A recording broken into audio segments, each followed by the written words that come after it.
नमस्कार, जय भवानी। मैं आर सरकार स्काई एकेडमी 360 में आप सभी का स्वागत करते हैं।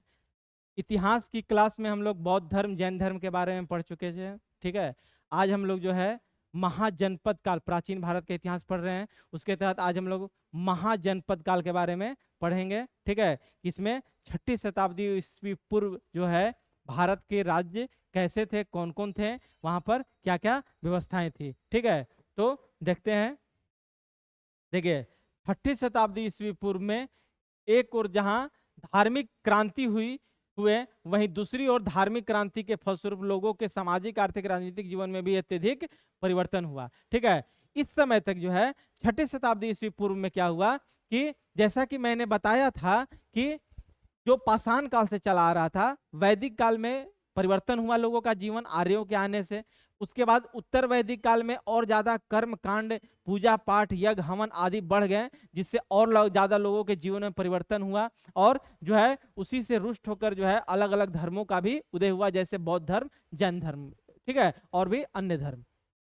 उसके बाद जो है क्या हुआ कि हमारा जो कबीला था, लोगों का जीवन अस्थायी होने लगा था। और अस्थायी होने के फलस्वरूप क्या हुआ कि राजा जो है एक राज्य का रूप लेने लगा और वहां पर राजा होने लगे। और इस समय तक लोहे की भी खोज हो चुकी थी, लोहे का उपकरण का इस्तेमाल होने लगा था इस ईस्वी में। ठीक है, और कृषि भी बहुत ज्यादा व्यवस्थित तरीके से कार्य, कृषि का भी कार्य हो रहा था, जिसके कारण लोगों के जीवन में अस्थायित्व की भावना पनपने लगी। यानी कि जब लोगों का जीवन अस्थायी हो गया, लोग जो है कृषि एक जगह रह के गुजर बसर करने लगे, तब जो है वहां जब एक जगह लोग रह कर गुजर बसर करने लगते हैं, तब बहुत सारी समस्याएं आती हैं। ठीक है, जिसका समाधान होना बहुत जरूरी होता है। उसी के तहत जो है क्या हुआ कि अनेक राज्य का उदय हुआ। ठीक है, छोटे छोटे अनेक राज्यों का उदय हुआ। ठीक है, बुद्ध के समय तक आते आते जन का अत्यधिक रूपांतरण हो चुका था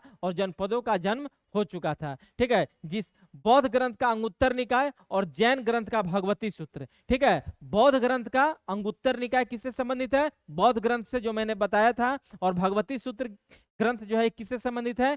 जैन धर्म से संबंधित है।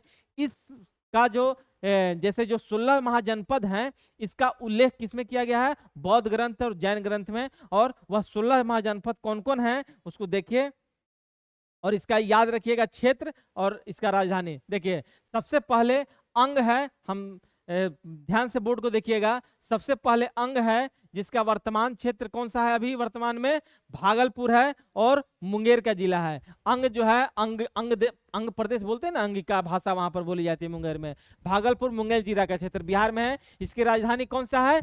चंपा है। यह महत्वपूर्ण नदी बंदरगाह था उस समय, जो है महत्वपूर्ण नदियों का बंदरगाह था यह। कौन? मुंगेर। ठीक है, अंग जिसकी राजधानी चंपा थी।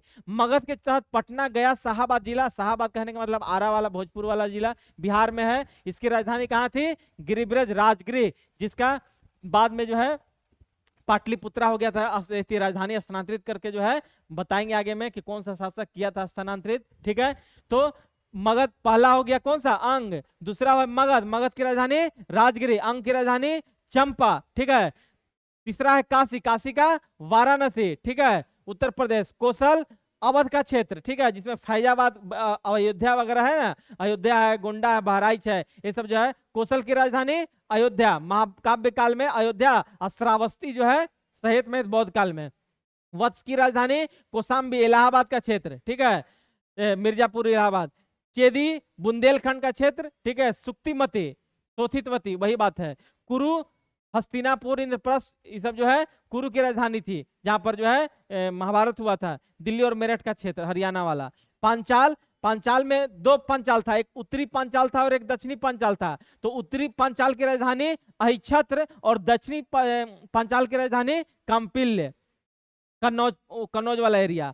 मत्स्य, मत्स्य जो है उसका विराटनगर है। ठीक है, पांडवों के छिपने का स्थान के रूप में विख्यात है। विराटनगर राजस्थान में है। यह किस रूप में विख्यात है? विराटनगर पांडवों के छुपने का। जयपुर, भरतपुर, अलवर क्षेत्र है। ठीक है, उसके बाद देखिए 9 हो गया। सूरसेन, सूरसेन जो है ब्रजमंडल का क्षेत्र है। ठीक है, उत्तर प्रदेश का। मथुरा, सूरसेन की राजधानी मथुरा।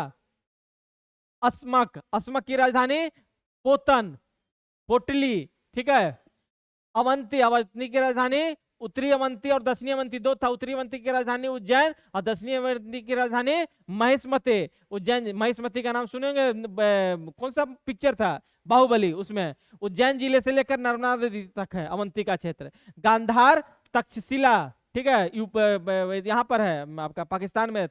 कंबोज, कंबोज का हाटक, पुंछ क्षेत्र कश्मीर का क्षेत्र, रजौरी गार्ड, रजौरी हाजरा जिला पाकिस्तान में।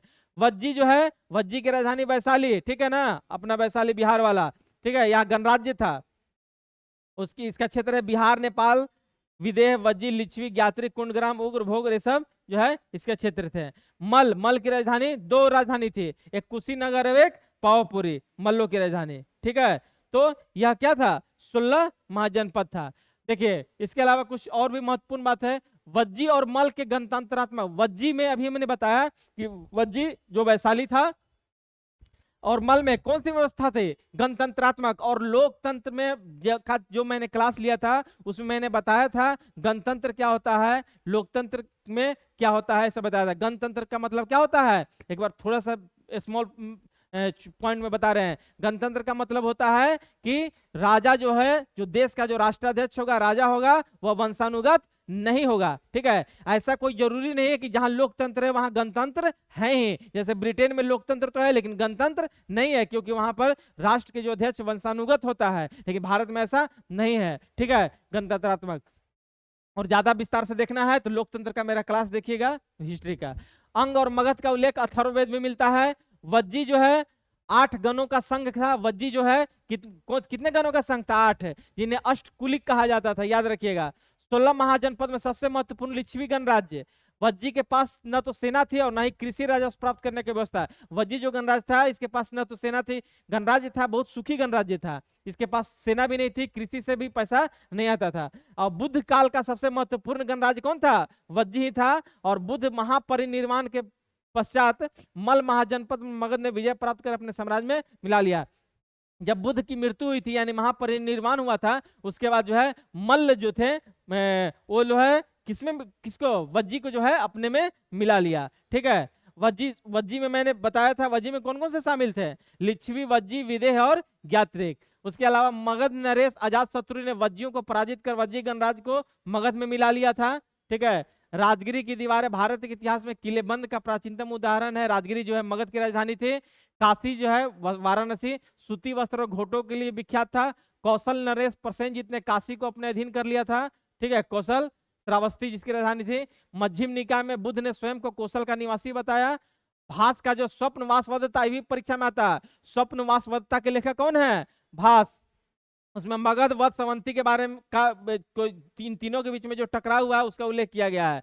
उसके बाद 6ठी शताब्दी ईसा पूर्व में 6 महानगरियां थी, कौन कौन, अंग, चंपा, राजगिरी, मगध, श्रावस्ती, साकेत, कौशाम्बी और वाराणसी। ये 6 महत्वपूर्ण महानगर था। जैसे आज भी हमारा महानगर है ना, कोलकाता है, मुंबई है, बेंगलोर है, दिल्ली है, महानगर है, तो वही भी उस समय 6ठी शताब्दी में महानगर का कॉन्सेप्ट था। आहत सिक्के 6ठी शताब्दी से दूसरी शताब्दी से प्रचलित है। आहत सिक्के यानी कि पंचमार्क के सिक्के, पीट के बनाया जाने वाला। उसके बाद 4 गणराज्य थे उस समय। गणराज्य के बारे में अभी मैंने बताया कौन कौन थे, मगध का हर्यक, मगध का हर्यक, कौशल का इक्ष्वाकु वंश, वत्स के पौरव और अवंती के चंड प्रधोत, ठीक है। ये क्या थे, 6ठी शताब्दी ईसा पूर्व में गणराज्य थे।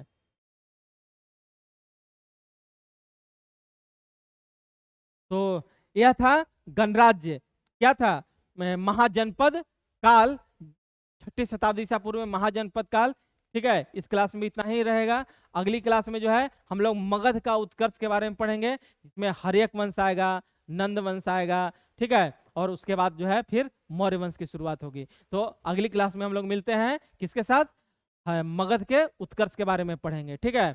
और तब तक आप जो है अच्छे से याद कीजिए, सारे जितने भी 16 महाजनपद जो बताए हैं मैंने वो सारा याद कर लीजिए, उसकी राजधानी याद कर लीजिए, ठीक है। कौन सा गणराज्य था ये भी याद कर लीजिए, ठीक है।